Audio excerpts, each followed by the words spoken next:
What am I? What am I under? Divine One too, Maitreya. Divine One too. Divine One too.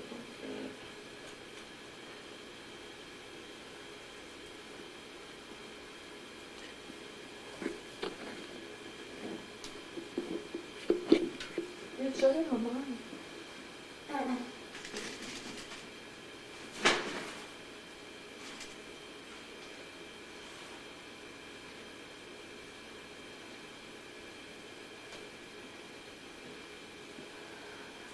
Who is the one and the only? He's a good guy? Yes. Person. He likes to hear that.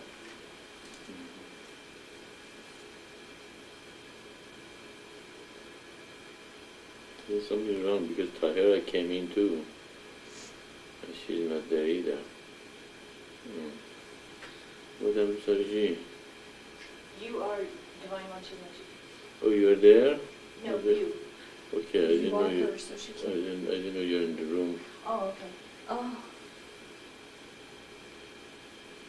Good morning, everyone. I hope you can hear me okay now. Apparently, we had some problem this morning, and it is cleared up. Salam to everyone. Salam is the abbreviation of the Salud Om.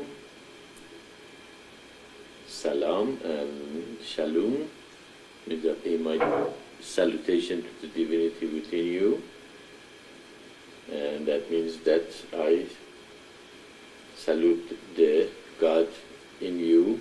So I look at you as the essence of God, and okay, I'm glad the voice is very good. Apparently I'm going through very well now, and the problem is resolved. Therefore I see you as the essence of God, and if every human look at each other as the essence of God, then we don't look at the race or the color of the skin or gender or anything else, and we realize that the other person also is God and is a part of God, and we will not harm other person either, because if we harm other people, we are harming God and their essence.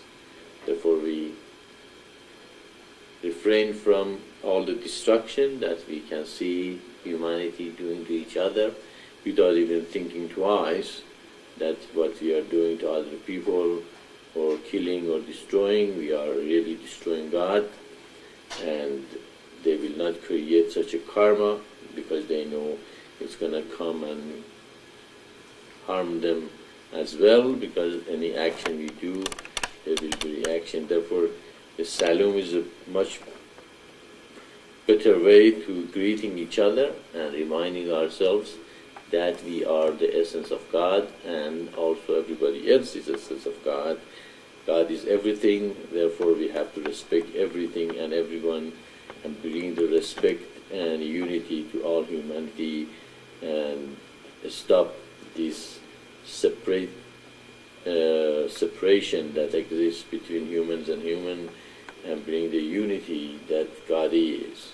Because there is only one thing in the universe, and that is God, and where there is not God, there is ego, separation and destruction.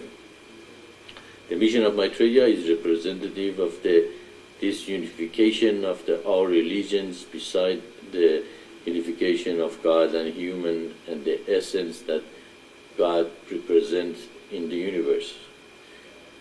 I'm sure everybody, realizes if there is one God, why do we have so many religions and separation and destruction, and why we have so many different religions on earth, and many people have wondered about that, and many people have tried to unify them with the many different ideas, philosophy, and even revelations, but nobody ever described why all these religions have come to humanity and there is a unity between them, and now it has been revealed to humanity. What is that unity? Why God sent so many different religions and separate them from each other? And we can see in our teaching that the reason for it is because each of these religions, these great religions of the world, have a specific message which have come to humanity, and each religion explains that a specific message, and when you put all these messages together, you see the whole picture, and you see God has been sending them one by one, and now they are put together and presented to humanity as all from God, and they are all unified. If you study our teachings and this new revelation to humanity, you will see that there is a sign that is been called the greatest sign, and in the greatest sign you will see the 7 seals, 7 signs, sub-signs in this greatest sign. The first sign, if you look at, is the very bottom, is I Ching, that you can relate that to Hinduism and Far East philosophy. And this I Ching is in a horizontal position, means not being awakened. And in order to awaken this horizontal I Ching, it is recommended to meditate, know thyself, be still and know that I am God. The Atman, small with a small e, is the same as Atman with a big A in Hinduism. The goal is to reach nirvana in Buddhism, to realize yourself, and many other disciplines and techniques in many different paths given to humanity to know thyself. And the essence of all these teachings, which we call the mystical path, is that if know thyself to know God, the I and the I are the same. The essence of God is within every person, and therefore to know thyself, is to know God. And all these disciplines are the mystical path that is the spirit of all religions. If you study any religion, you find the prophet or the founder of that religion have been meditating and kept away, and eventually they realize their mission and themselves and bring a revelation to humanity. Moses is stays in a desert by itself for a long time. Christ is taken to the desert and tempted. Prophet Muhammad meditates until he is 40 years old in the cave, and on and on. So we can see that the period of being isolated from humanity and isolated by themselves and meditating is a part of realization. All these mystical paths are represented with the I Ching. The goal of most of these mystical paths, or the teaching, is that your goal is to reach God and meditate by yourself, and that's it. We can see that in the greatest sign, that's not the end of it. The next step is the sign of Solomon, or the Star of David, which related to the Old Testament. And if you read the Old Testament, the whole Old Testament is talking about God is trying to find people, 12 tribes of Israel, that they will accept God as their king and his rule as the rule of their communities.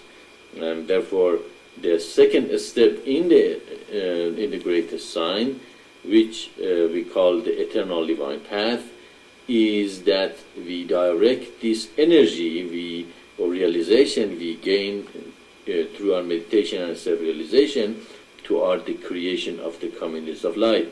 Communities of light is the communities based on the eternal divine path, and the creation of the communities of lights is the base of the kingdom of heaven on earth. Therefore, after we awaken our spiritual forces, we direct our realization energy toward the creation of the communities of light, And it very well goes with the teaching of also Buddha. Buddha also talks about the Sangha and Dharma. Sangha means community, and Dharma means the innate nature of each person in the community, and by using each person's ability in the community, we can create a community of light. Therefore, the goal of the mystical path is not just individually reach pure consciousness or nirvana or as a drop falling into the ocean, but also creation of the community of light and directing our energy to create the community of light, which is based of the kingdom of heaven on earth. Now, we meditate, we awaken our spiritual forces, we direct our energy toward the creation of the community of light. Now what? Is that the end of it? No, we can see that God sends the New Testament. In New Testament, Christ sacrificed himself for his ideal, and therefore the lesson in the third seal is, in order to create the community of light, sacrifice or not being self-centered is necessary. Sacrifice does not mean going to the cross, but not being self-centered and be able to give of yourself for the communities to create the community of light. Therefore, the symbol of the third seal, or Christianity, is the symbol of sacrifice, and with awakening of spiritual forces, directing the energy of the creation of the community of light, which is based on the eternal divine path, and with sacrificing toward the community, we will be able to create the community of light. Now, you sacrifice for a long time, and you will realize nothing is happening. What will become? We become depressed because we have done so much work, and nothing is happening, and the community of light is not being created. Therefore, you might become depressed and unhappy why all your work is not giving any fruit. Or you might start the community of light, and it start happening, and you think you are the doer, and you become egoistical and self-centered again, and you fall from the grace. That's how you fall from the grace, by being self-centered and forget about God, and you think you are the doer. Therefore, the fourth step in the greatest sign, or the eternal divine path, is surrender the result to God. So you awaken your spiritual forces, create the community of light, you sacrifice for it, and when you do the job, you say, God, the result is yours, I'm not attached to it. Therefore, if the result is good, it is God doing it. If the result is not good, again, you're not attached, you continue, and you will not become depressed or egoistical. And even better than surrendering the result is the submission, means realizing God is doing it through you. You are not the doer, He is the doer. And submission, of course, if you are not the doer, you will not be attached to the result, so will not have the problem of the depression or elation and egoism. And that is the message of the Islam. Islam comes from the word taslim, or to being surrendered and submissive to God.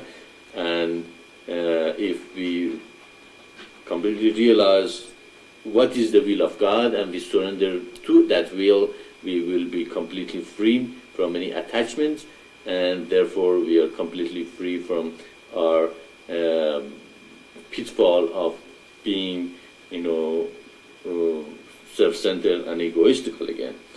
And of course, to this point, still we might direct all this energy and realization to a very small part of the universe and become narrow-minded. And that is what the next step is necessary, and that is the teaching of the Bab and Baha'u'llah, that bring the concept of universalism.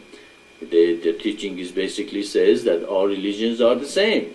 They're saying the same thing. Many people compare our teachings with Baha'i teaching and say, so he doesn't bring anything new, this is also universal teaching. The difference is Baha'i teaching says all religions are basically the same. We say no, each revelation came to us have a specific and a special message for humanity, and then we put them together. That makes the whole picture can be seen. Therefore, that is the difference between our teaching, but the Baha'i teaching is a part of our teaching, and that is the concept of universalism. Therefore, you awaken our spiritual forces, the first seal.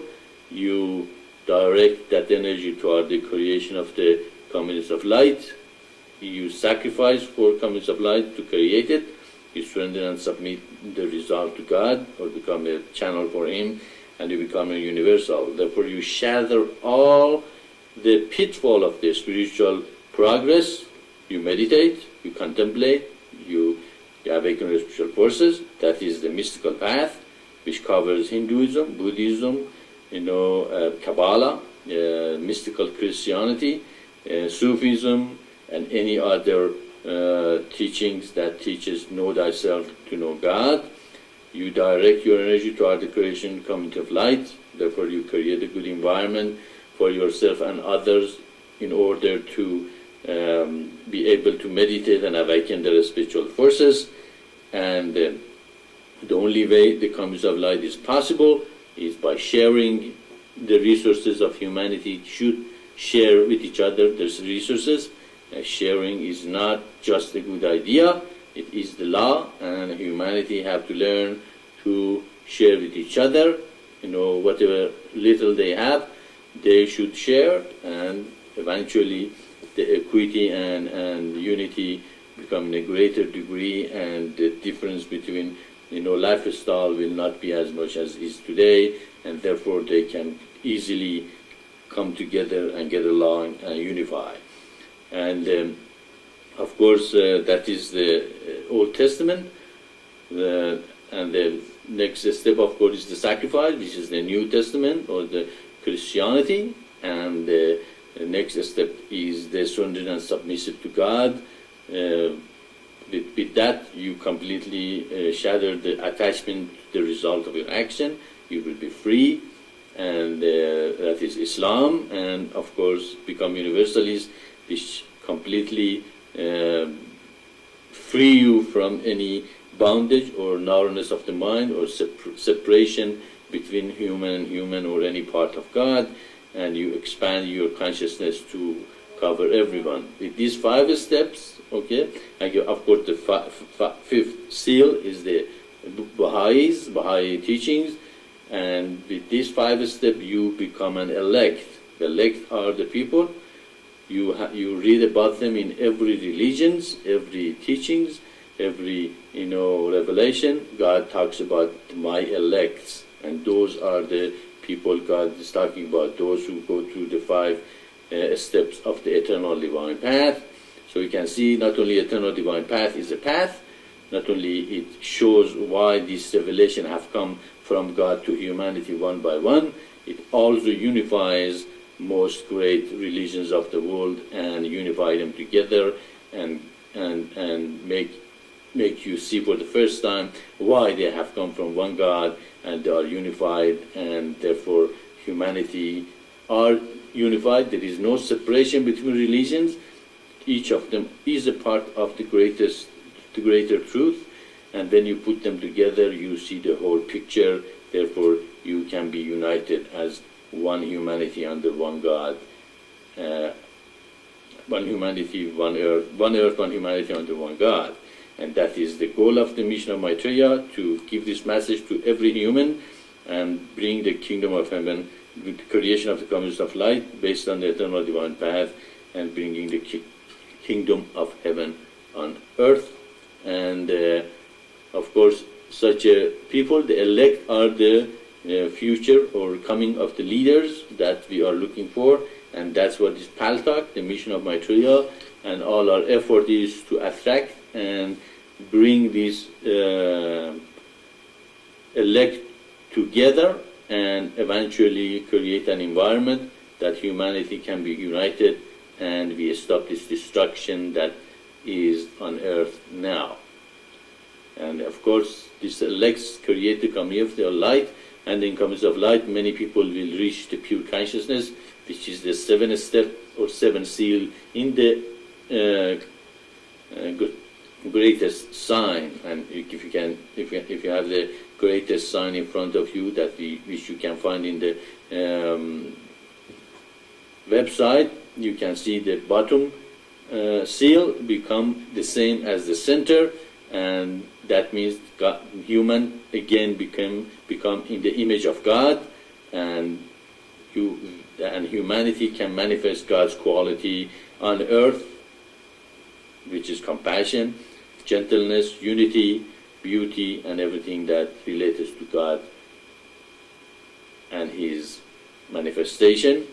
And therefore we will have many great beings on earth with those qualities, and we will bring God and His kingdom on earth. That you have heard, its revelation has been given to you. Now you know the latest revelation of God to humanity. What you do with it, it is up to you.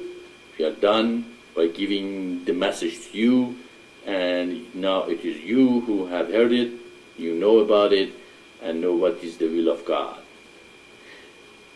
Now we go ahead and we take the questions you have, and pork and bean, go ahead. I heard that. Yeah.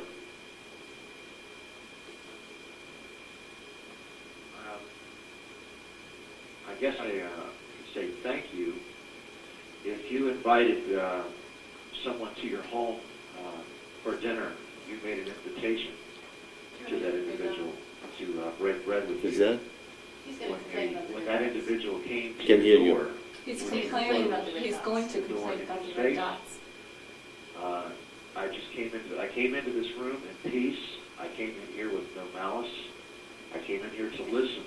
And immediately when I walked through your door, which you made the invitation, you put a red dot on me and you restricted my communication with you, which was nothing more than a thank you for the welcome. If you want me to accept what you have to say on the premise of what you say, if you try to control my communication with you, and you expect me to submit to you underneath of this dogma, I cannot hear what you are saying as a spiritual man.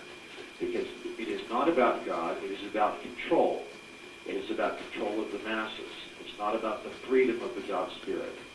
And I am just a little upset that you invited me to your table and you closed the door in my face as soon as I walked through the door. Okay, I'm glad that you came to our room with the peace and would like to hear the teaching. The red dotting is not something that you have done and they have red dotted you.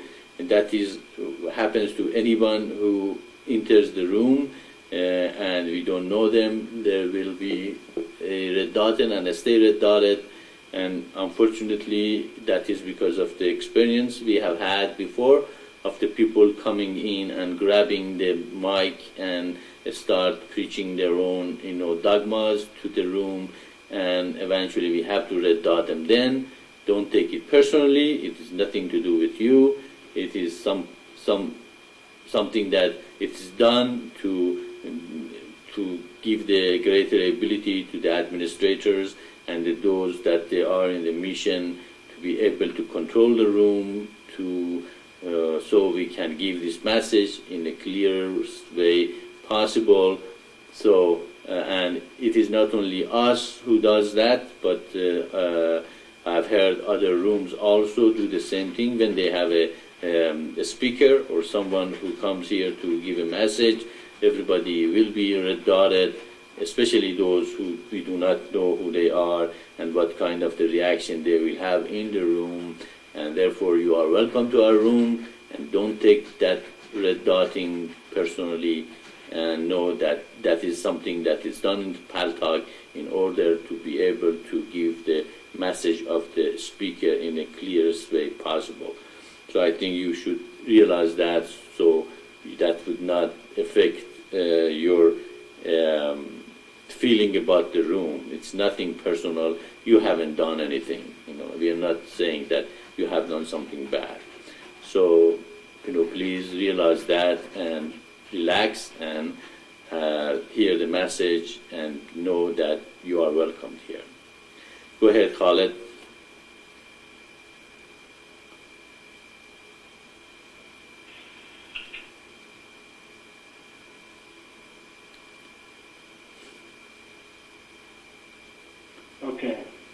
Thank you, Lord.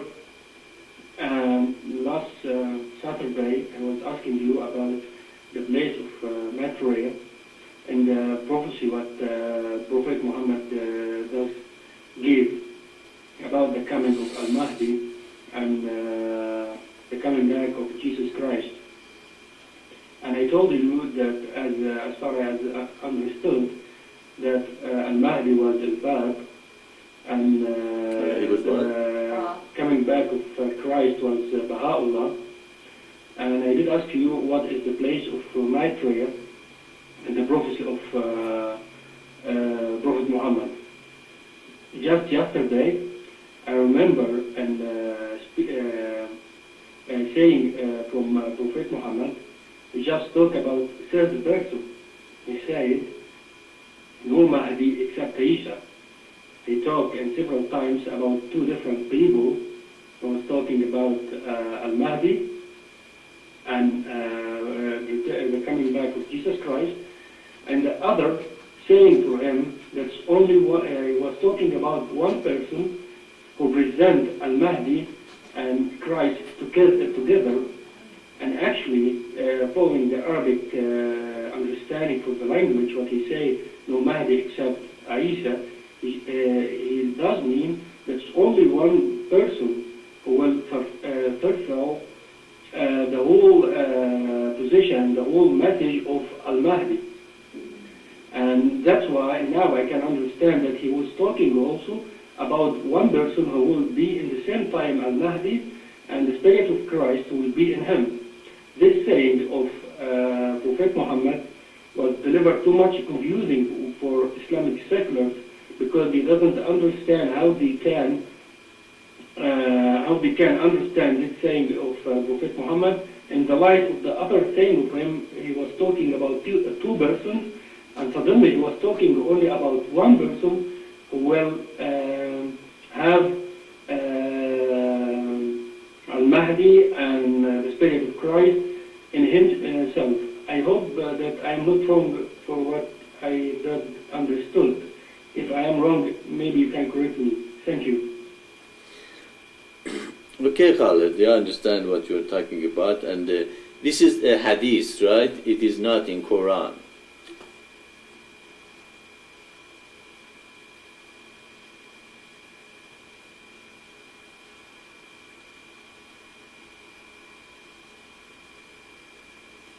Khaled, I'm asking you, what you are talking about is a hadith, right?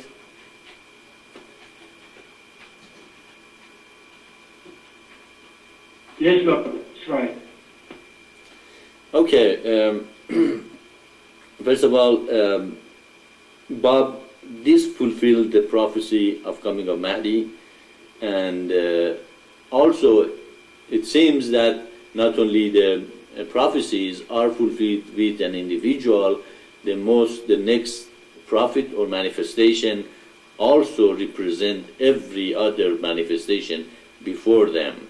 And therefore, not only Bob was ancestor of Prophet Muhammad, also as we have recently found that I am also the ancestor, or my lineage goes all the way to Prophet Muhammad.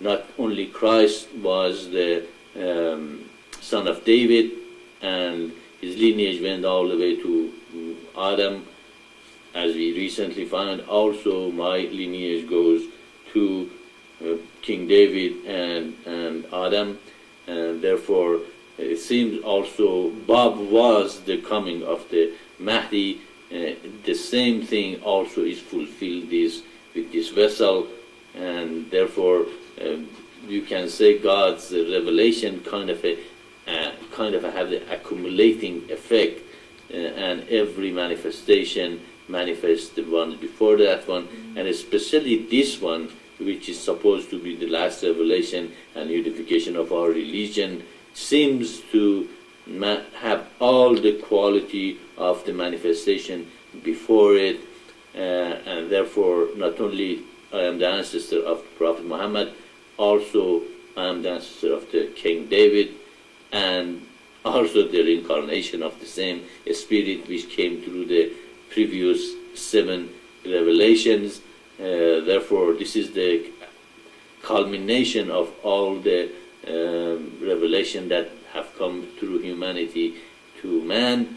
Of course, it's not here. I'm not saying this thing to glorify myself, but all this thing happening to glorify God and make people who looking for God and believing He really exists, realizing if He had prophesied all these things and it have come true. Therefore, that is the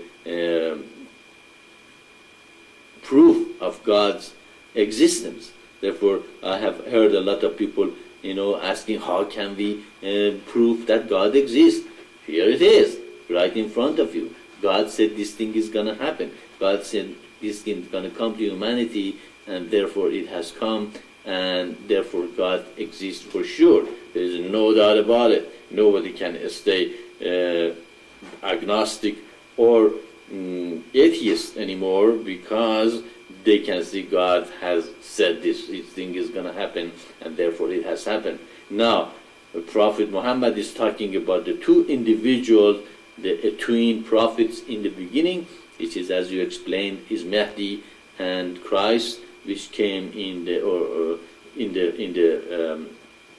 Baha'i teaching, and later on, both spirit will be manifested in one being, which is the seven seals, opens with, which is with the book sealed with the seven seal will be open, and the seven seals will be open, and the mystery of God will be finished, and therefore that hadith really fulfills the both part, which he's talking about the two individual, a twin prophet, which came in the Baha'i teaching as Bab and Baha'u'llah, and he later on talks about the individual which will be manifested in one person, and of course that would be the seven seal and the manifestation or revelation that has come to humanity through us.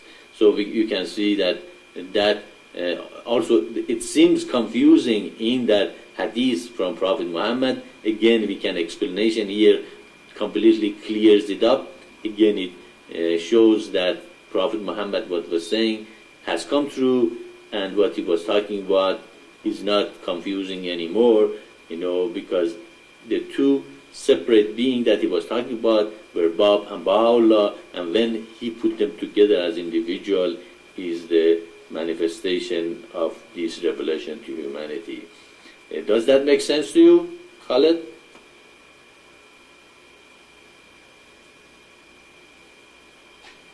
Yes, Lord, it does make too much sense for me, because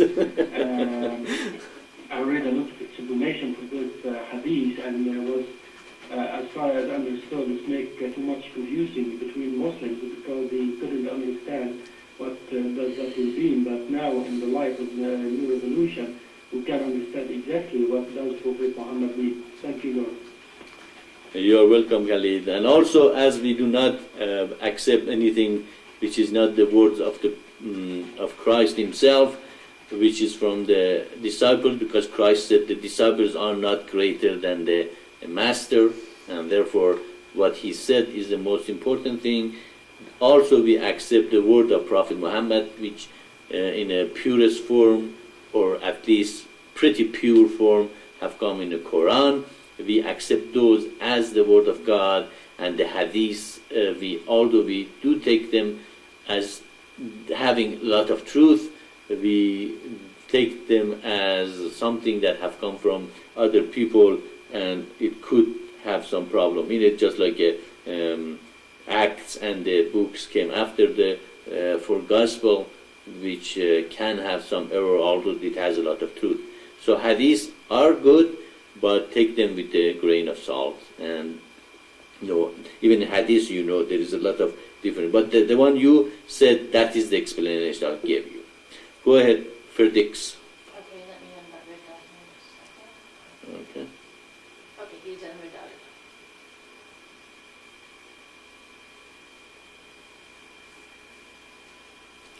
Go ahead, Ferdix.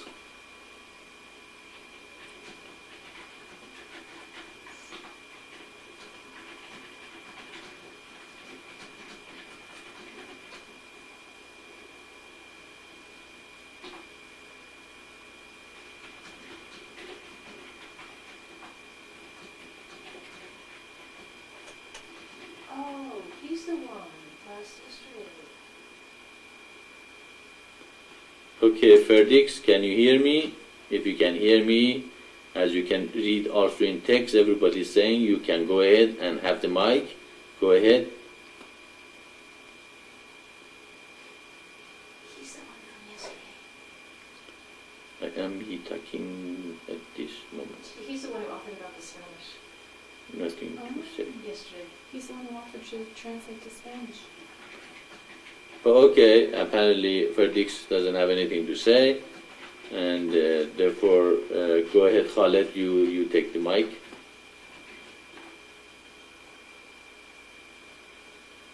Thank you, Lord. What is, we understand is the last revolution, and did any other manifestation of God will come to earth after this revolution? Whose will come after this revolution? What we have to expect? Revelation. Revelation. Yeah. Thank you. You understand the question? Yeah, he wants to know if this is the last revelation. He wants to know if any other manifestation of God can come after this. Yeah, well, if you study the Bible in the last book in the Bible, it clearly says that when the seventh angel comes, the mystery of God will be finished. It's chapter 10, verse 7. It also many times it completely shows when the seventh angel comes, or when opens the book, or when pours the content of the vase and all that thing. It is done, it is finished, and it is the last revelation of God will come to humanity and will reveal the whole truth of humanity, God to humanity. And we can see that has been fulfilled. The book, the only book that will be opened, and the only time that the whole universe will rejoice is when the book sealed with the seventh seal is opened, and that is the chapter 5 of the Revelation. And therefore we can see the 7 seals, book sealed with the 7 seals, and all these revelation have come to humanity to make it very clear that when the 7th one came, the 7th one will not keep anything, from humanity, and will reveal everything to humanity, and it will be finishing the revelation of God. Therefore, the mystery of God is finished with this revelation, and the whole truth is being given to humanity. Will the other manifestation come? No, there will not be another manifestation unless this teaching will be corrupted, and another teacher is necessary to come and explain this again and again to humanity. There will be great souls coming to humanity for sure, and they will explain this teaching, and they will explain it according to the situation will arise in the future. God is flexible. He will adapt this teaching to every future situation. Therefore, great souls will come. Great souls are on earth, and some of them even make the mistake that they are the prophet, or they are the Christ, they are the person who have the revelation, and they are the ones that everybody have to listen to, and they do not realize that they are the great souls have come here to serve this mission. Therefore, no, there will not be another manifestation after this one. This is the 7th seal, the revealer of the whole truth to humanity. Go ahead, Malcolm.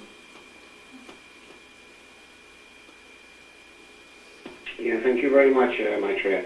Very true about a lot of elect people will think that they're Christ, because they'll be adding, everybody sees their own experience as the best. Maitreya, my question is this. Is it true that when Jesus comes back, he's going to reveal the meaning of Alif Lam Mim, and the revelation of that, the full meaning of that, will be the absolute proof of God? Is that true? Yeah. Yes, that is true. Actually, it has already been done. It is their initiation that the mission of Maitreya gives to humanity, and it reveals the meaning of those words. That is a part of the divine name and divine or the greatest name that also Baha'is are waiting to be revealed to them, and the greatest name include those 3 words in it. It is more than those 3 words, and those 3 words are a part of the, that name that only will be given to the elects, means those who are dedicated to a mission completely, and they have realized this is the revelation from God. It is the last revelation to humanity. It explains all the teaching before it, and now also reveals the name of God, which is not utterable in the external world. That is why in the Old Testament we see that nobody could utter the name of God, and that was considered as taking the name of God in vain. And if you would have done it, actually they would have stoned you. They will kill you by saying the name outward, because it is not something you can say it outwardly. That's impossible. Anybody says the name of the real name of the God is this, Jehovah, Yahweh, Yeshua, this and that, those are not the real correct vibration. Actually, the name of God is the vibration that all the creation has been created from that vibration, and that is the holy name. And that 3 words that Prophet Muhammad uttered, and Muslim is still thinking, looking for the meaning of it, is the name of the Lord, and that is the holy name, or the word that is revealed to the elects, to those who are completely dedicated to the mission, and will ask for initiation, and they will be initiated to that word. But the word itself is more than that 3 word that the Muslim know about.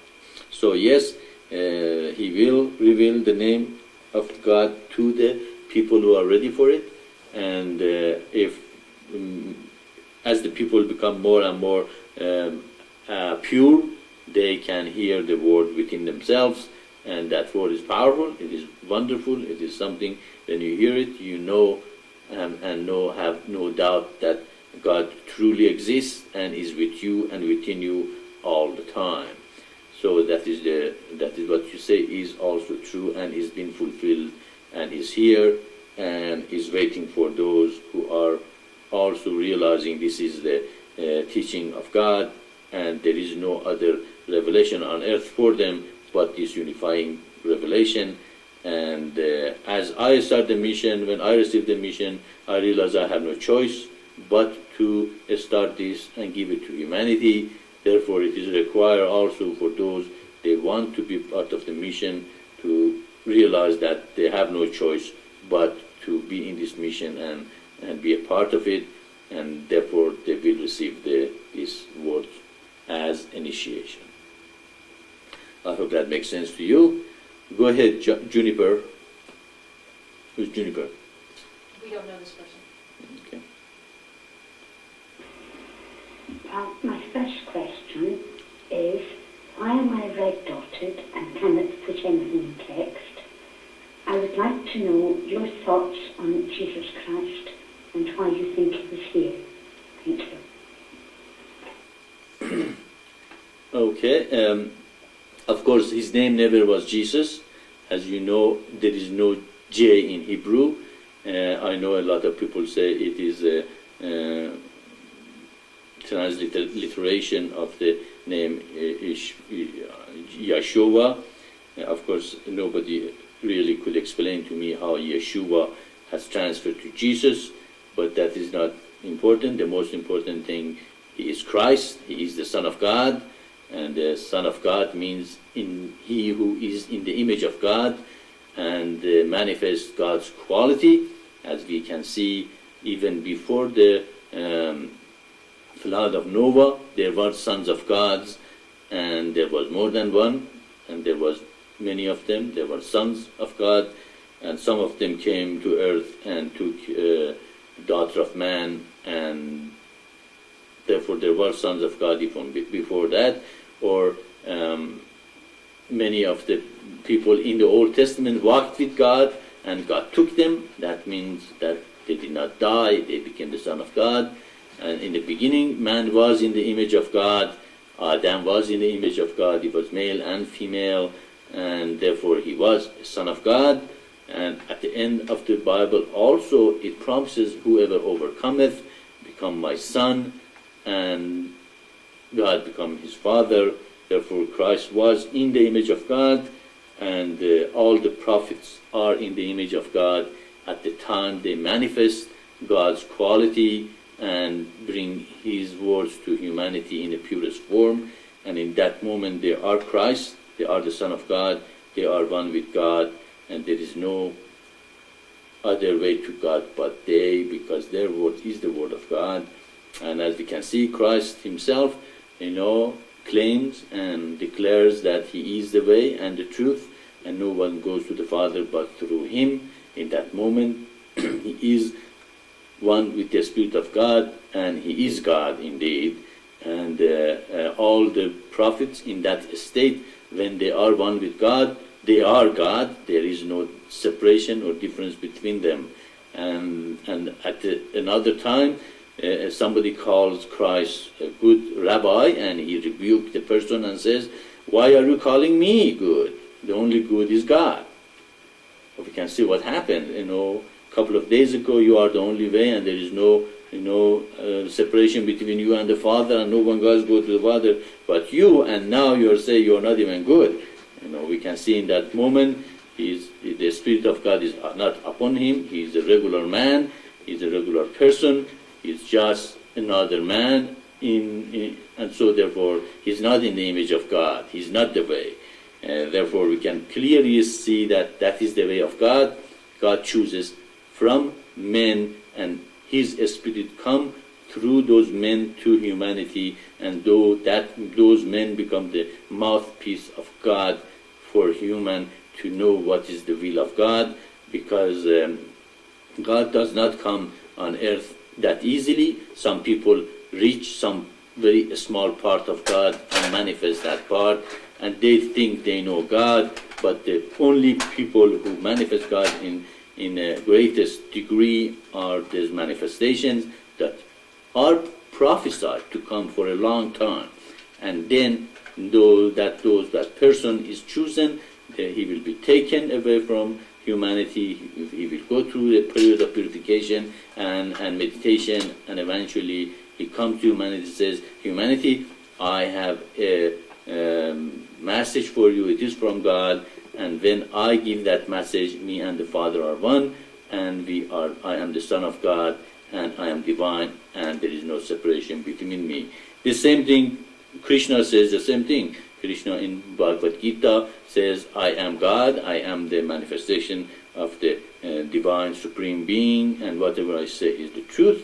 Same thing as Prophet Muhammad in Quran says, "Listen to the Prophet, whatever he says is my word."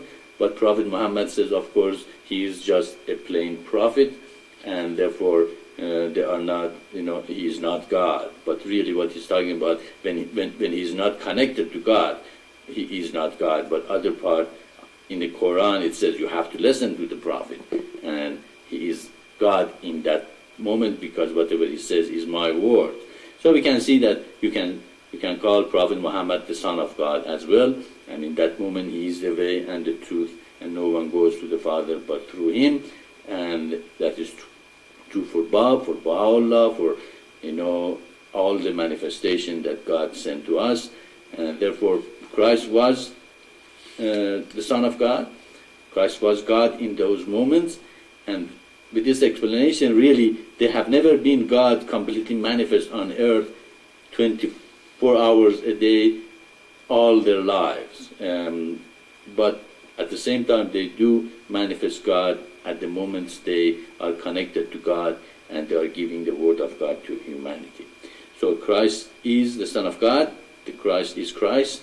Christus, Krishna, Chrisma, God is with him, and therefore we accept him as the Son of God, not in the sense of being conceived by God and Mary, but in the sense of his manifesting God's quality to humanity. Was Mary a virgin and had him as a son when he was virgin. Being pregnant while you are virgin is not a unique phenomenon. In history, we have seen many times this has happened, that a virgin is being pregnant and deliver a child when they are virgin. Of course, that was the will of God. That was God wanted it to happen, and that also we accept as a miracle. And so Christ fulfilled also that part. So Christ fulfilled the prophecies for his coming, but he is also a part of the eternal divine path, a part of God's revelation, a part of this unifying revelation that now God has sent to humanity. I hope that makes sense to you. If you are open to it, it should make a lot of sense, and you can see now if this explains why Christ was the Son of God and came to man, and also Christ released the grace. Christ came to release the grace that was taken away from man at the time of the Garden of Eden. That is why his followers were saved by grace, and they, until to this point, from now on, of course, anybody who follows the eternal divine path will receive the same grace that the follower of Christ had before. Go ahead, Juniper. Okay, just one, please. Okay. Especially, let me say, I thought I would have my red dot removed after I asked a question. I have not. She started typing. Most other people who have asked a question have had the red dots removed. My belief is in Jesus Christ as the Son of God. Can you please explain where Muhammad fits into this? Thank you. Okay, the reason apparently that you were dotted, that was because we asked nobody type anything in the typing area, because that creates confusion. Only the people who have been assigned to type there and explain the teaching while I talk. That is why you were dotted, because you start typing. And that's what I was told. That was the reason for it. The question, Christ was the Son of God. How about Muhammad?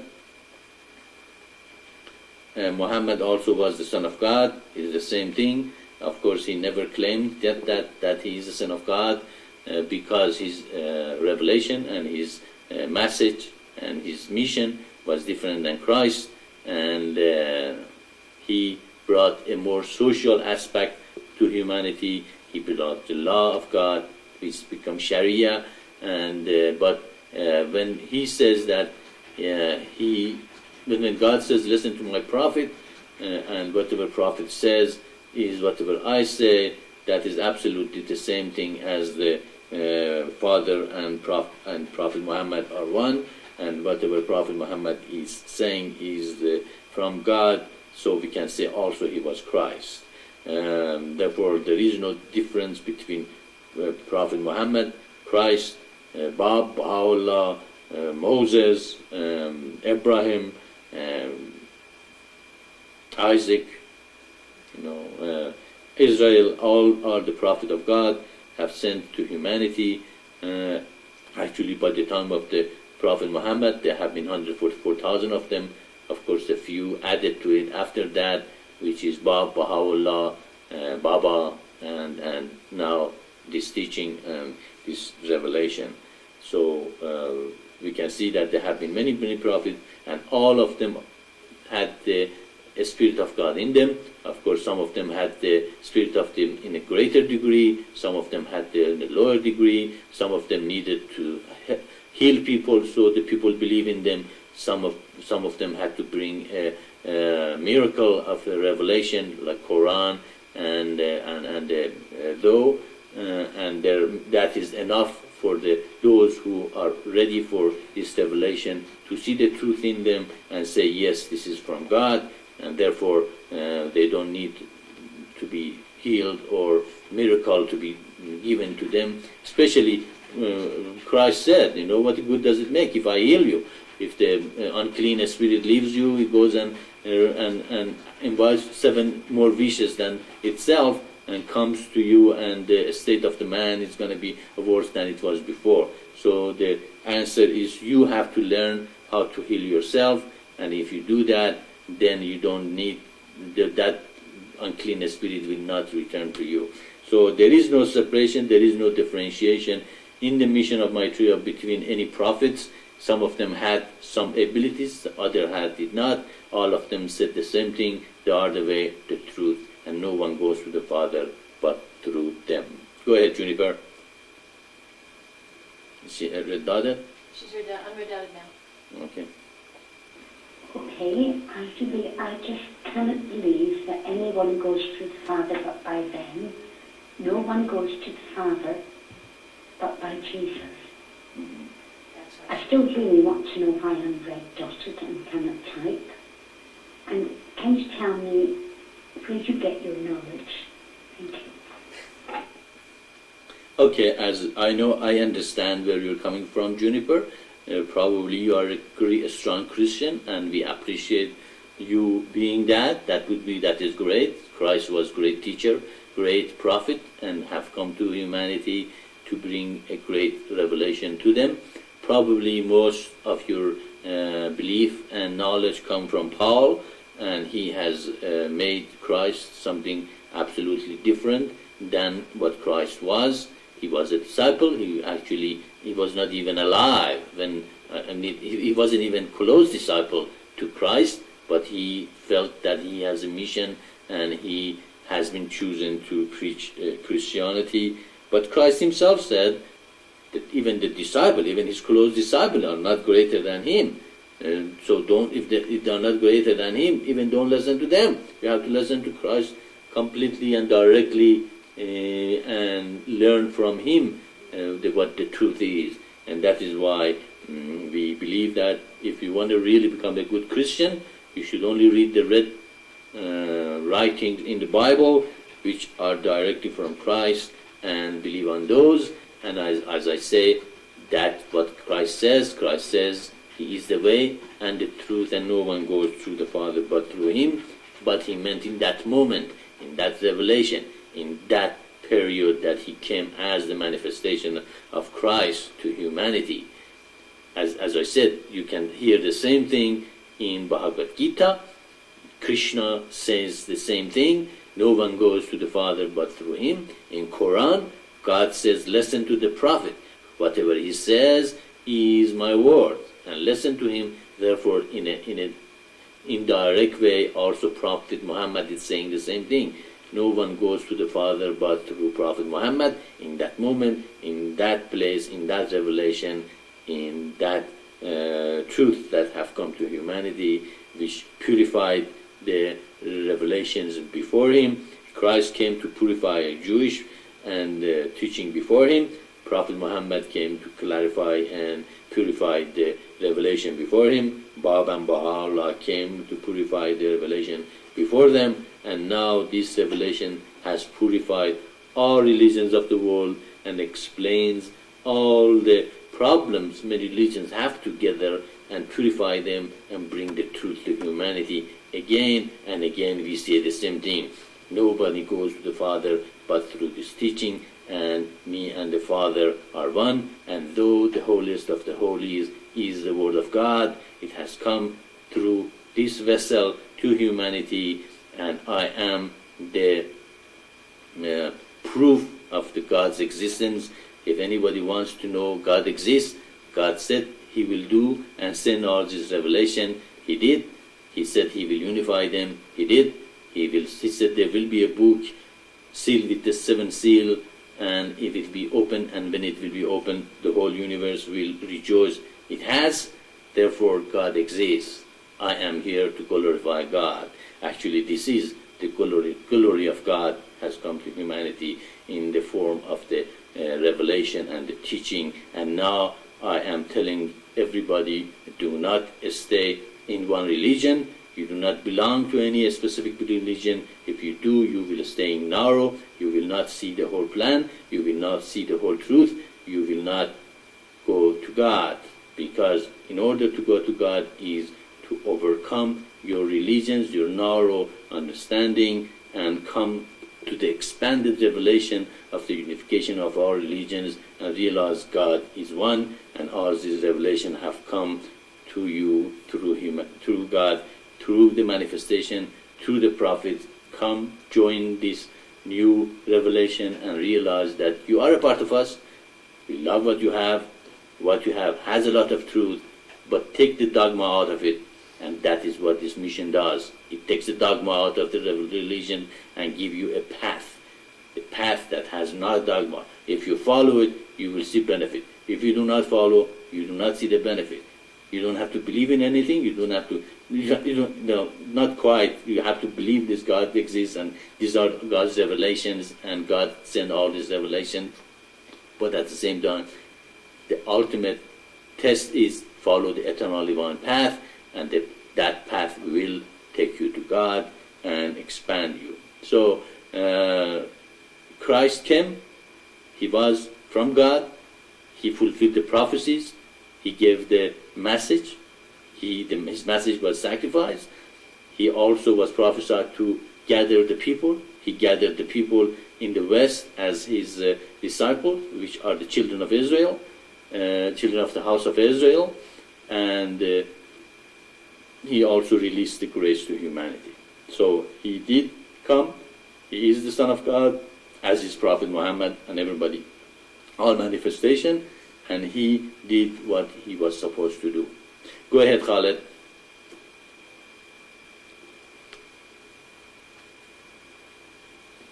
Thank you, Lord. About three things about who's the promised son from Abraham, which Abraham was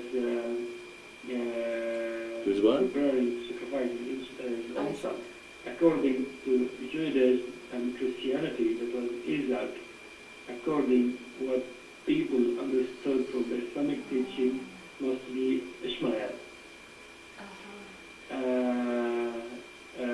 Second thing about what Apostle Paul wrote against the law of kosher, the right food, what he wrote against the law of Sabbath and the holidays, or which people, the people understood that he wrote against kosher, the law of the right fooding, and against the law of the holidays.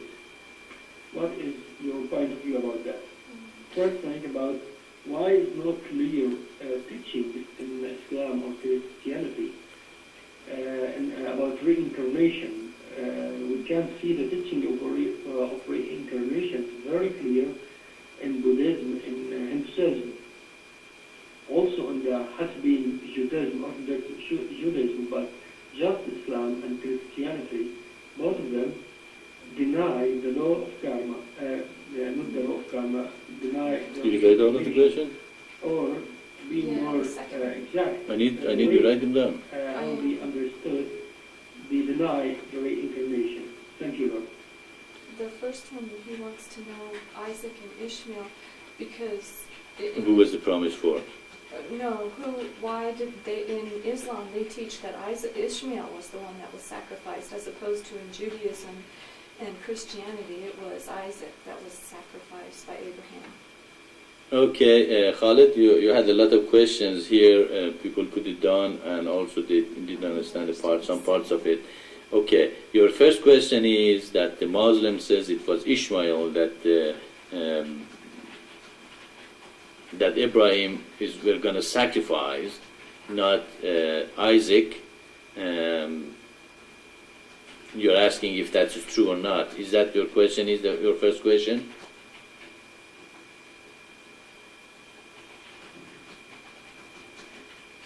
Yes, Lord, it was.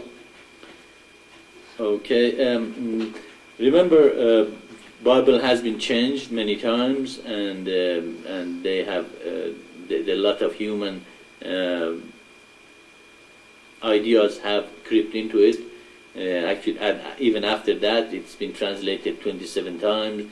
And if you know, any time a translation has been given, it is some part of that teaching or writing will be lost, There is no way you can translate something to another language and not lose a part of it, because not all the language express the words exactly the same way, or the meaning is the same. And but the most important thing is, as Indo is explained, the most important thing was that when that sacrifice is been given to Abraham, God stopped him, and that was the symbolic meaning of the change from the human sacrifice to the animal sacrifice. And the human sacrifice have become to look upon being too cruel.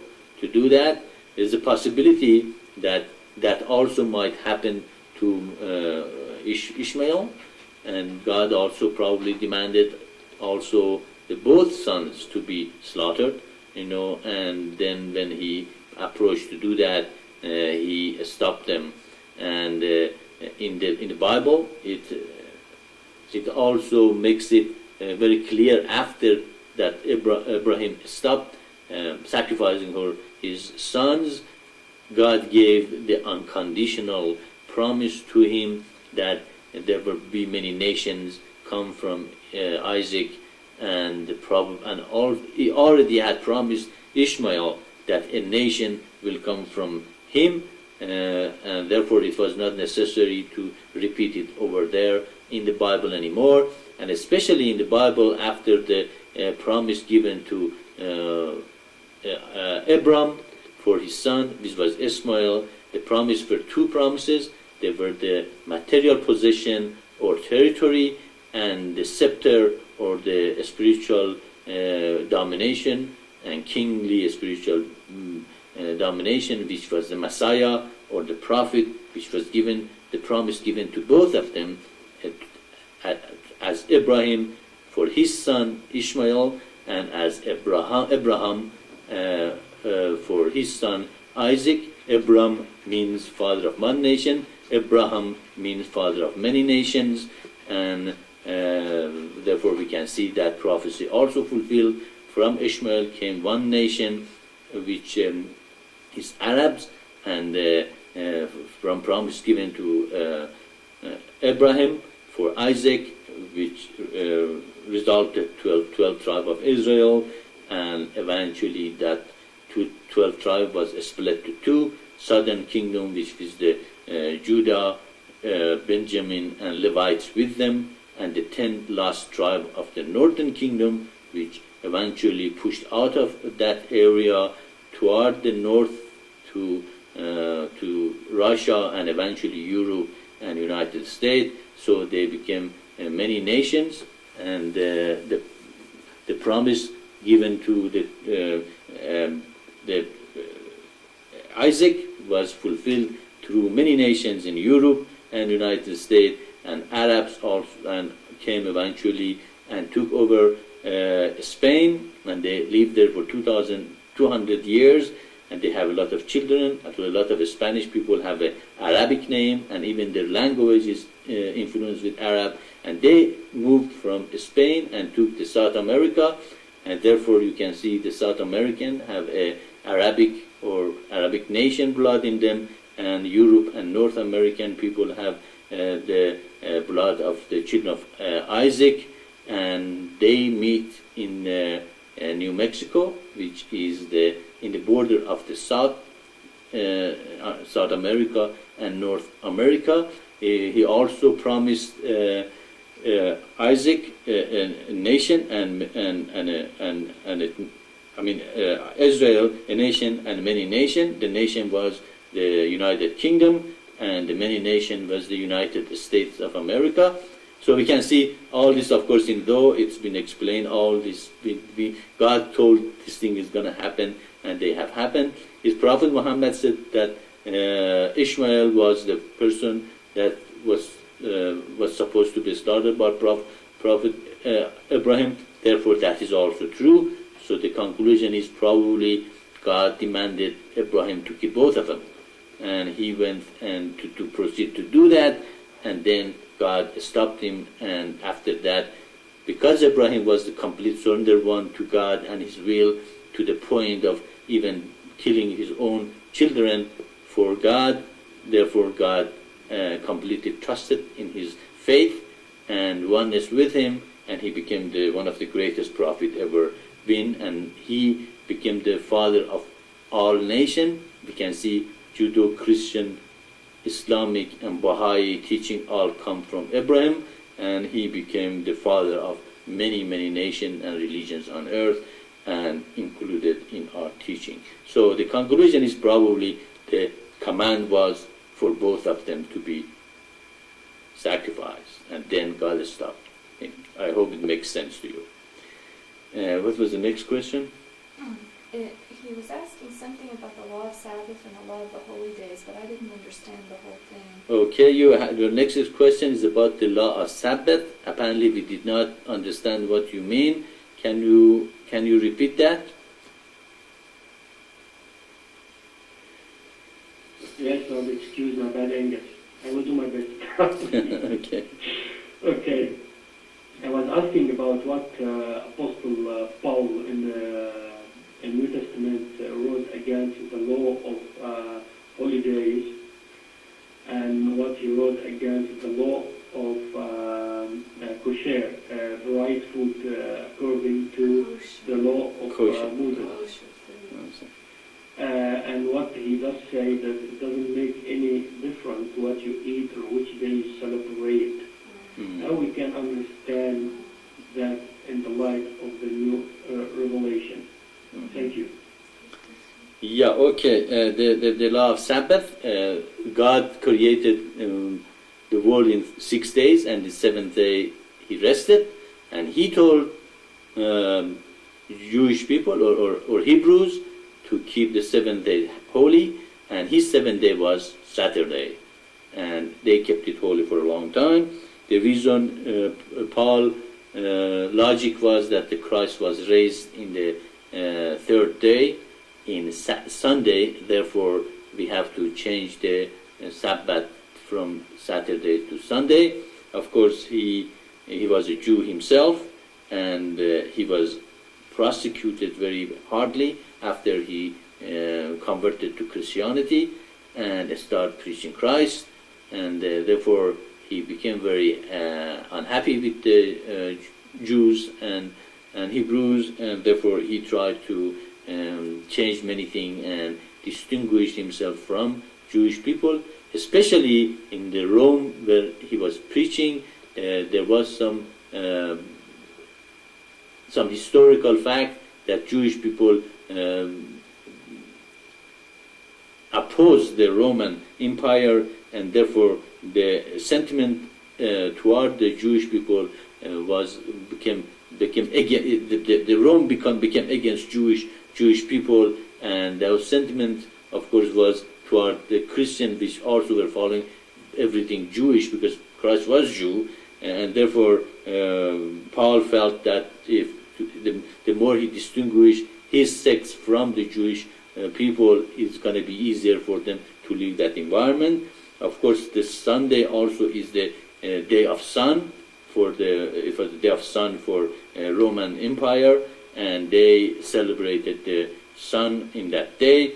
Therefore, as we know, when the Rome became Christianized and became Christian, they also brought a lot of their pagan, ideas into Christianity, and they changed a lot of things to what they already had, like their celebration of Christmas in this time, and even in Bible it says cutting a tree and putting an ornament in it is a tradition, and the tradition of man is in vain and all that. So it's in the Bible, you shouldn't be doing that.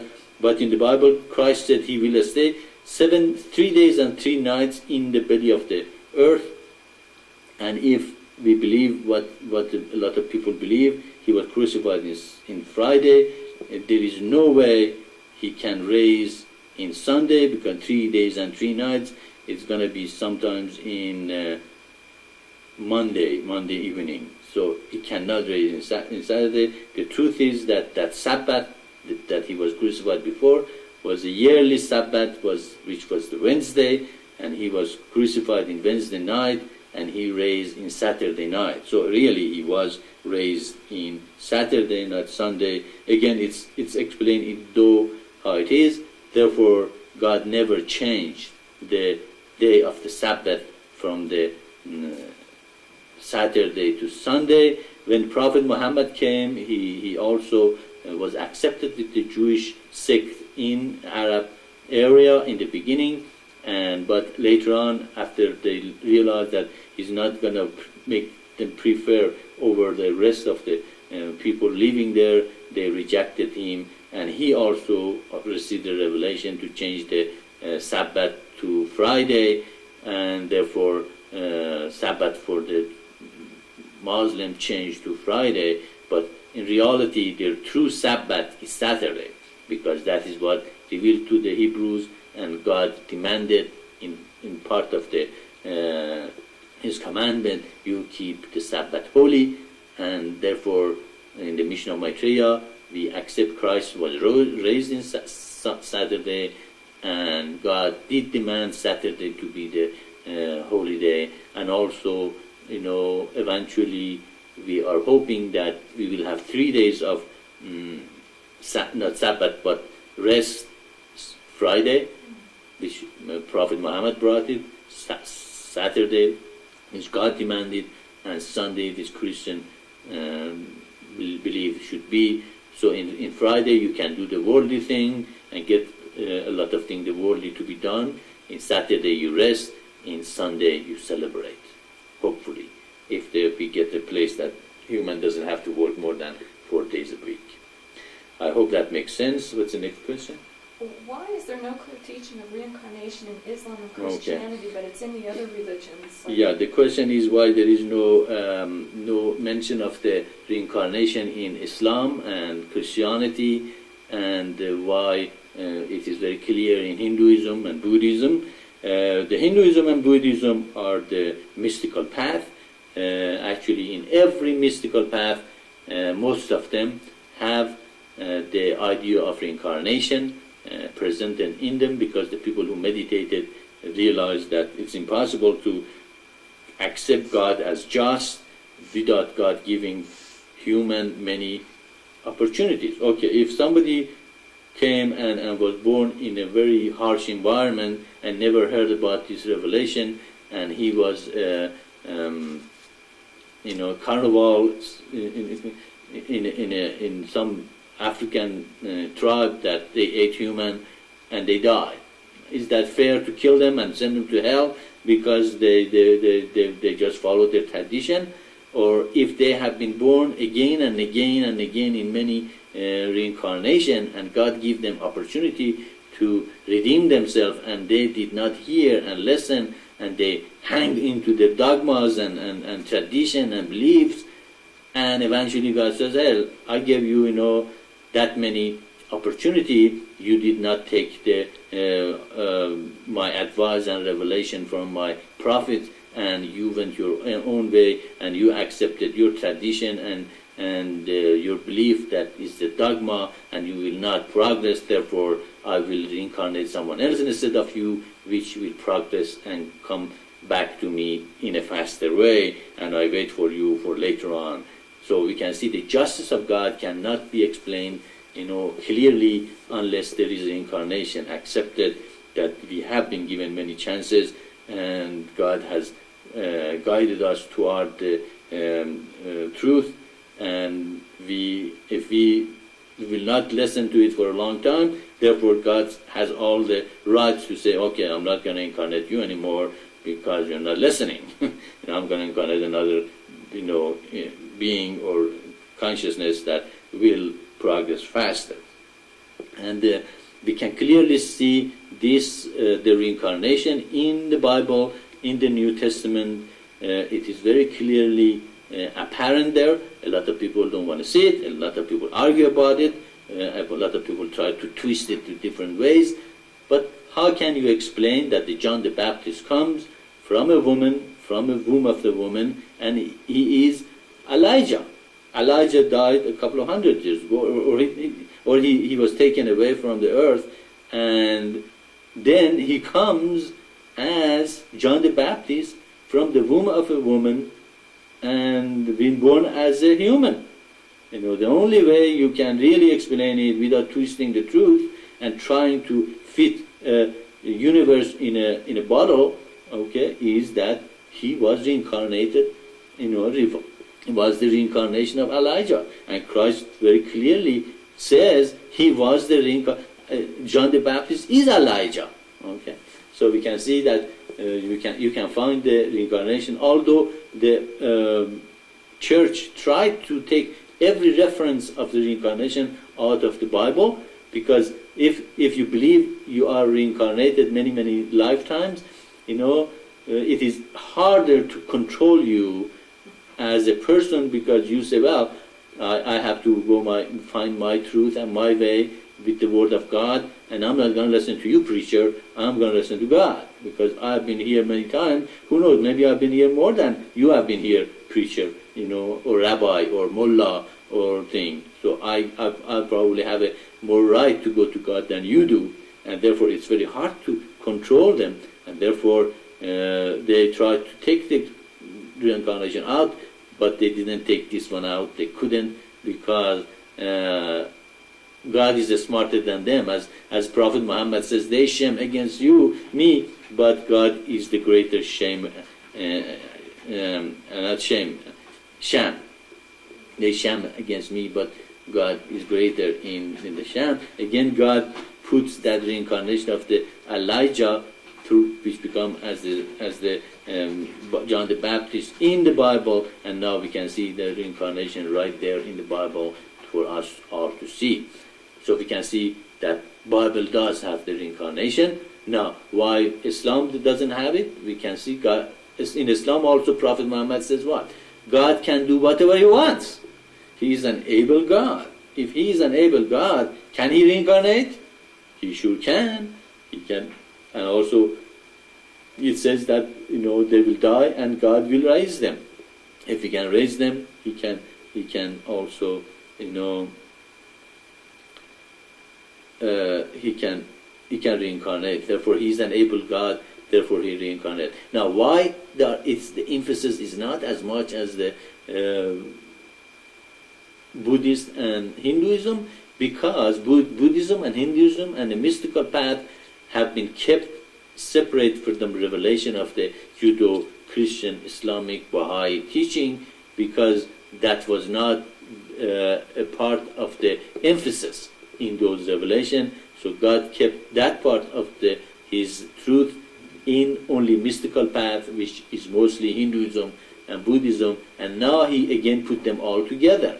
Actually, that is interesting, because even Baha'is don't emphasize reincarnation and mystical path, and that shows again that is not perfect, as many Baha'i might claim that it is perfect and it came from them. And actually one of the problems Baha'i had were with the Buddhists, that Buddhists were saying, so where are we fit in the Baha'i teaching, and Hindus was very fit in Baha'i teaching, and most of Baha'i couldn't explain why Baha'u'llah didn't include them as much. And in this revelation, even mystical path has been included. It is in the Bible. The reincarnation is in the Bible. Prophet Muhammad said it is possible. Actually, Sufis, which is Islamic mystic, they believe in reincarnation, and they understand without reincarnation it's impossible to explain God's creation. And with reincarnation, you can see God is just. Was there any question? That was it. Okay, I think that was all the question you had, Khaled. I hope that all made sense. If it didn't, you can follow up. Or if anybody else have any question, go ahead. Go ahead, Juniper.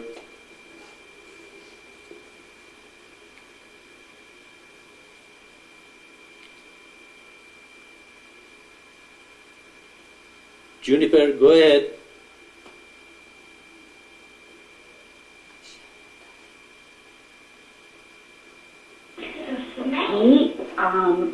One about my red dot again. I'm not very happy about that. I asked you last time round who you are. I also say that Jesus was the Son of God. Can you tell me more about Muhammad? You say he's the Son of God also. Jesus, God had one son. He was also sinless. Muhammad married a little girl of 6. My granddaughter is 6. Can you explain that? Thank you. Muhammad what?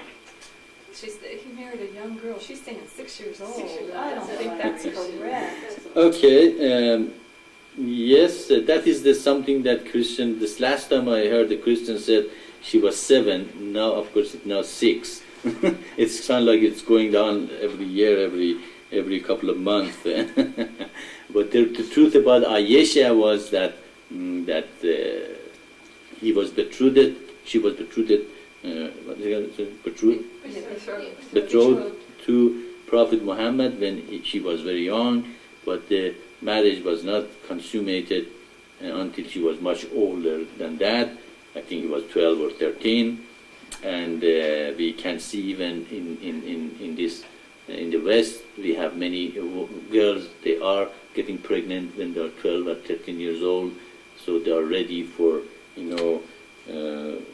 relationship, and of course they are not even married, but if they get married, then they are going to be, prosecuted, in that level.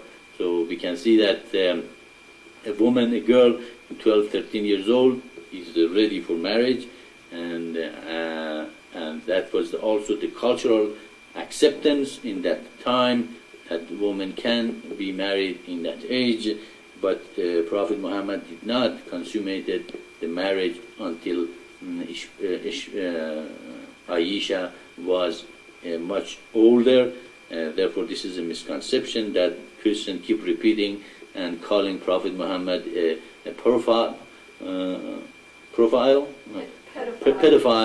and all that. This is just another man-made story, and it's not true.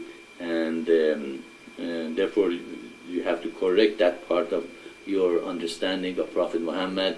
And he never married a 7-year-old girl, and even in that culture was not accepted for a girl to be married in that age, and therefore that's not correct.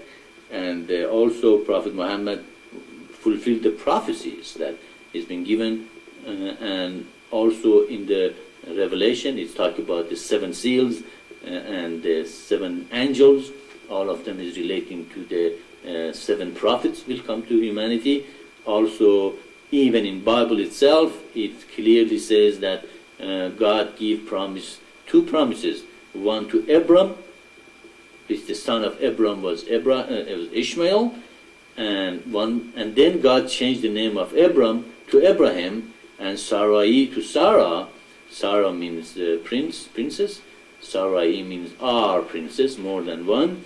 Therefore, Abram, father of one nation, became Abraham, father of many nations. And then God promised Abraham a son by the name of Isaac. And then God promised the same promises that he gave to Abraham to Abraham. To Abraham, God gave the promise of a land with the endless border, and many people that their number cannot be counted. And then he gave changed the name Abram to Abraham, and gave the promise to Isaac that they will become also great nation, and then later on many nations. So we can see even in that point, God knew there is going to be 2 prophets, 2 messiahs, 2 manifestation will come, one from Abram, which was Prophet Muhammad, and one from Abraham, which was Christ. So if even that can be understood with Christians and Muslims, they will realize that both of these beings have been promised by God to come to humanity, and therefore Christian will accept Prophet Muhammad and the revelation he brought through children of Ishmael, and will not fight with each other and try to destroy one another or make everybody Christian or maybe everybody Muslim. You will not be able to do that. It is not prophesied, it is not given to any of one religion to convert everyone to other religion. It will not happen. You will suffer, you will kill, you will destroy, and the separation will bring great suffering and tribulation to humanity. And then, actually now as we speak, we are heading toward that tribulation and destruction for humanity. And the only religion, the only teaching will unify all of them together is the teaching of the seven seals and the book that was sealed with the seven seals. Therefore, we can see even before, Christ or Prophet Muhammad come, God already said there is going to be two prophets come, one from Ishmael and one from Isaac. And therefore, Prophet Muhammad has all the right to be a prophet and sinless and a son of God as Christ did. And therefore, you have to overcome your dogmas. You have to stop to listen to Paul or anyone else or even your preacher. Go to the word of the Christ. Go and read though. See how God said all this religion will come from him, and stop calling the prophet of God a pedophile. That is the great sin. That is a karma. That is something will come and stay on you, especially after this is explained to you now, and you know there is not such a thing as many people say. Go ahead. I have dream.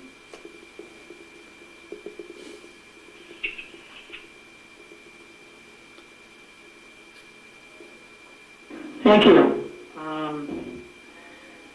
I want to change the subject just a tad out of the density of the physical and ask a question concerning our divine nature. I am a meditator.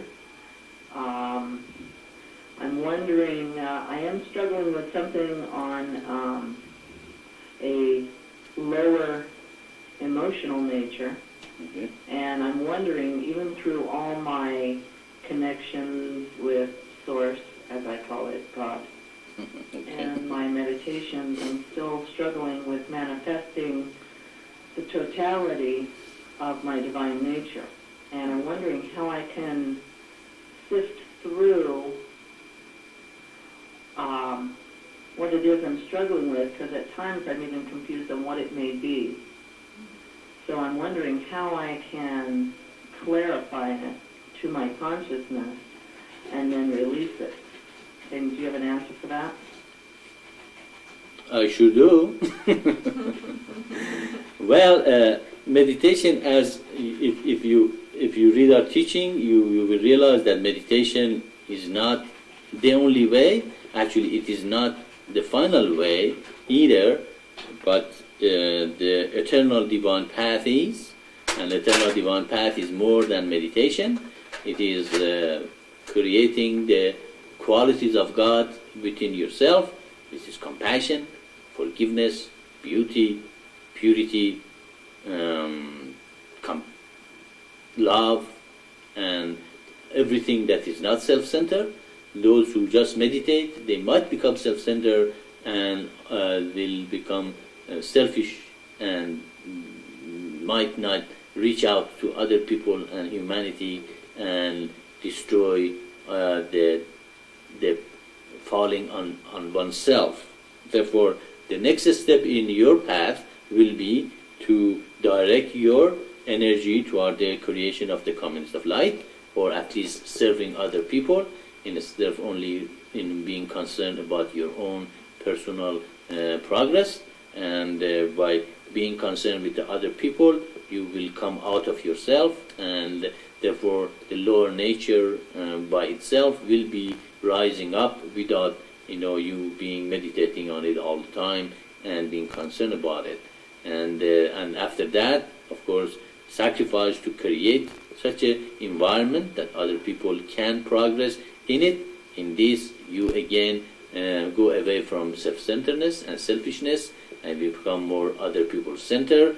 and you try to create a good environment first for your family, create a good environment that in the family they can meditate and awaken their spiritual forces. If you are married, become one with your partner in God and bring God to your relationship, so you both progress together and become one, because that's only one couple.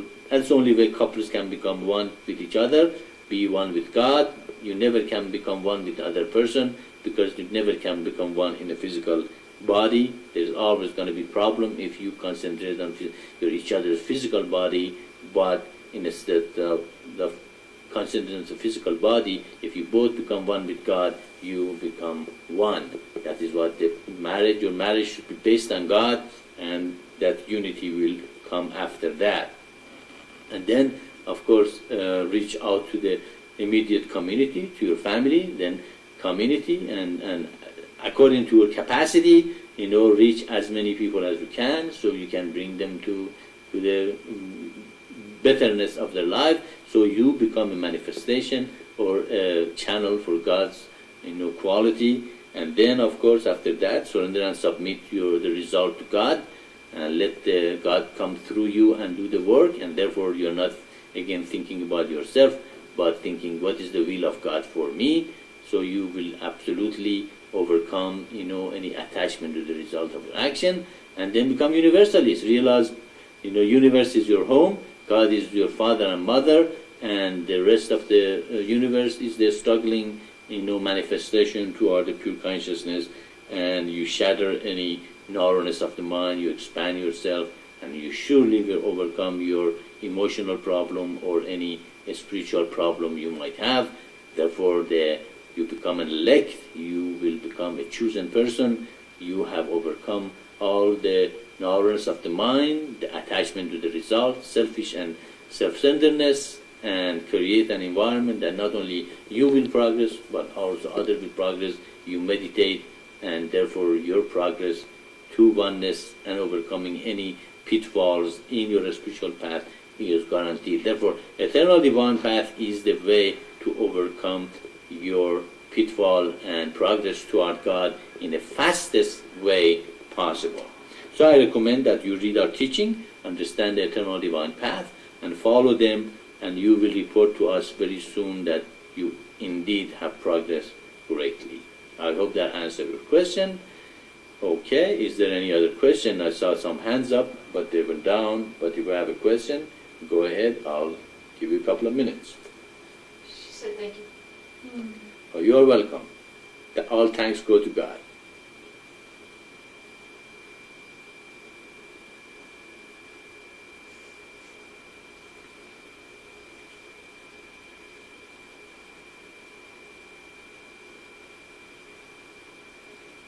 Jennifer left, huh?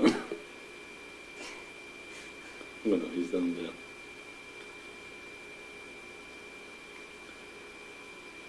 Okay, I explained this one more time. If you are red dotted, don't take it personally. It has nothing to do with the personal thing.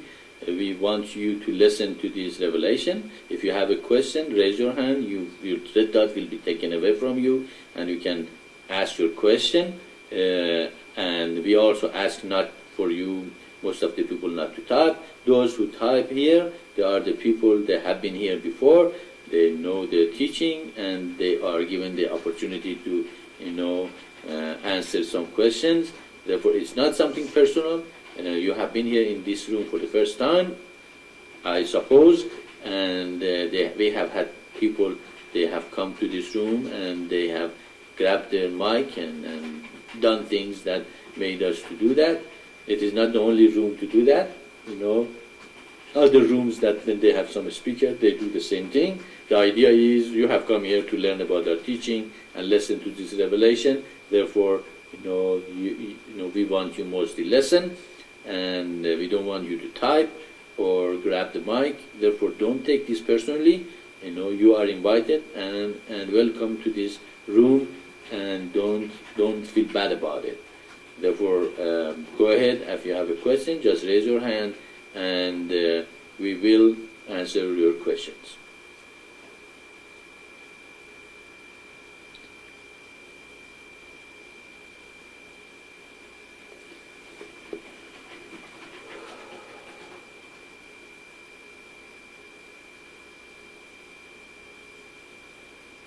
Tell me, sorry, if somebody raised their hand. All right.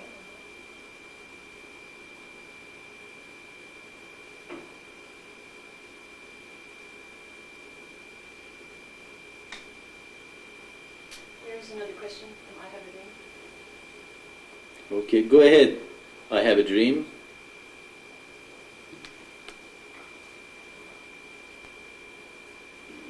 I invite you to come to Los Angeles, the City of Angels, and make a center.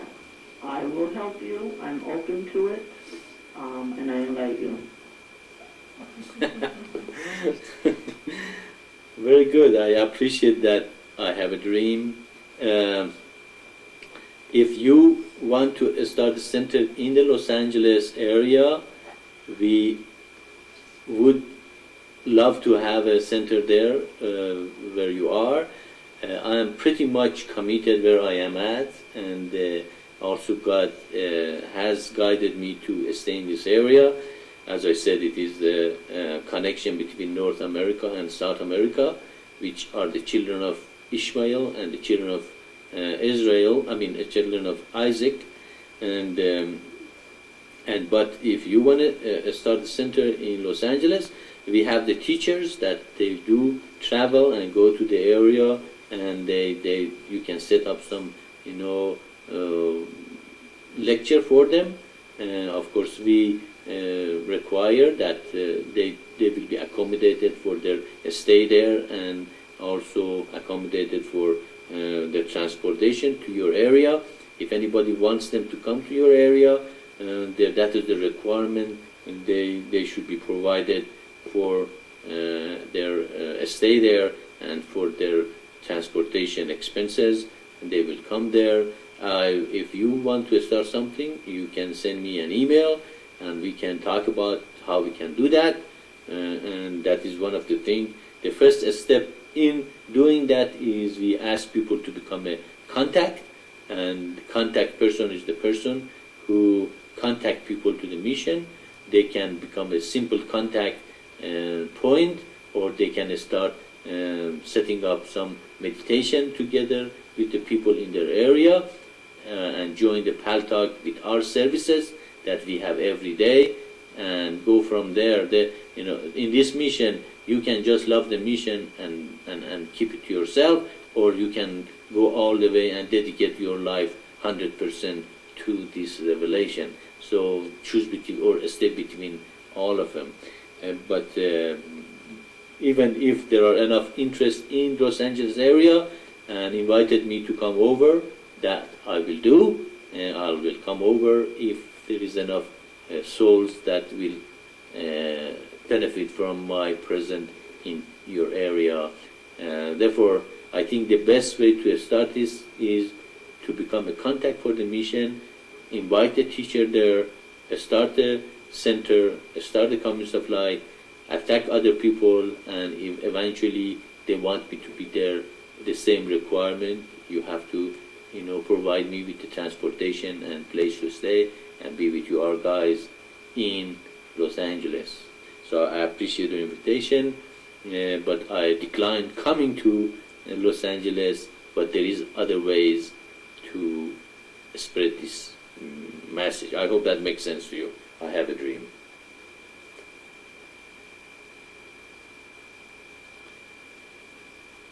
If you want to send mission email, just send mission@maitreya.org. It will come to the mission, and we can go from there.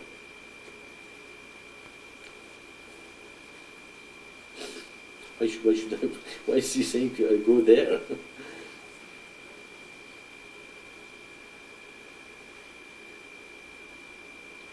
I have a dream. Okay, sure. Yes, manifestation of service. Right.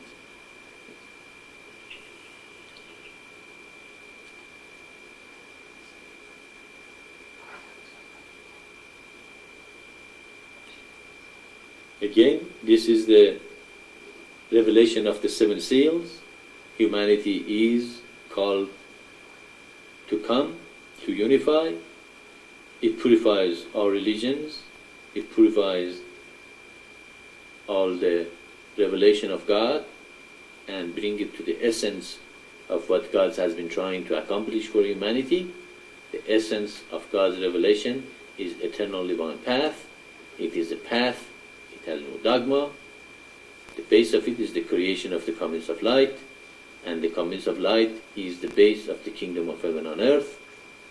Therefore, those who have been called, those who have been chosen, those who feel that God called upon them to do His will, those who have born with a mission, should see this and see the truth and beauty and wonder in it, and will utter with the great joy that God truly exists and is the most splendid and is present in our lives, but He has given us the free will to choose Him, to choose the dogma, or to choose none.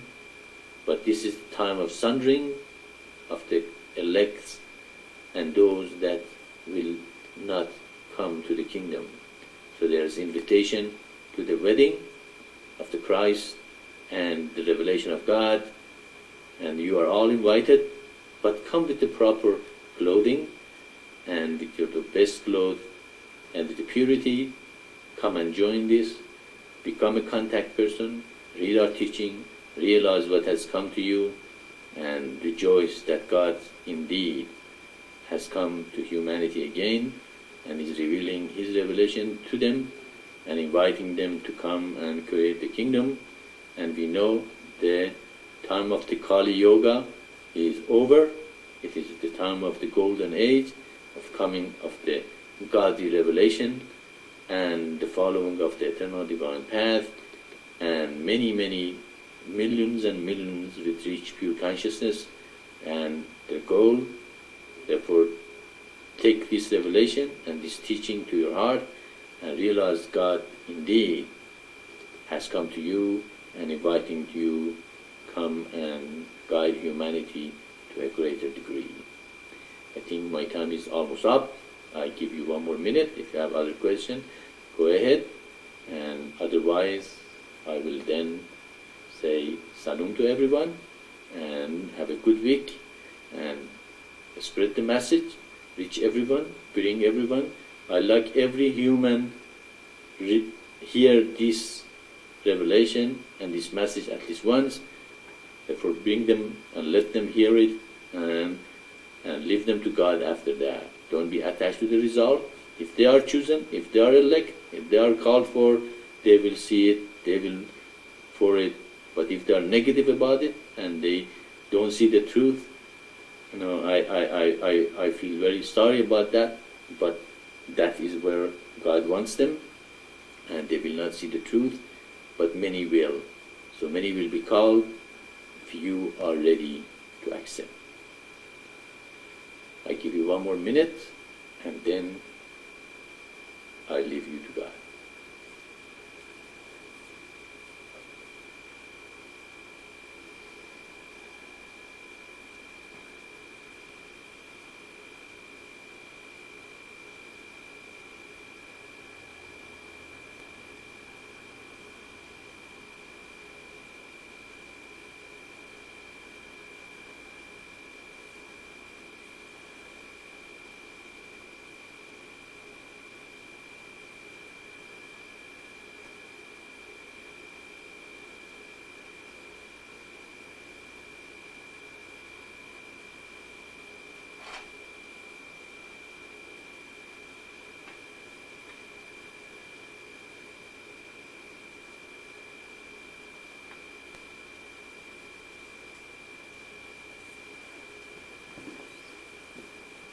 Salam everyone.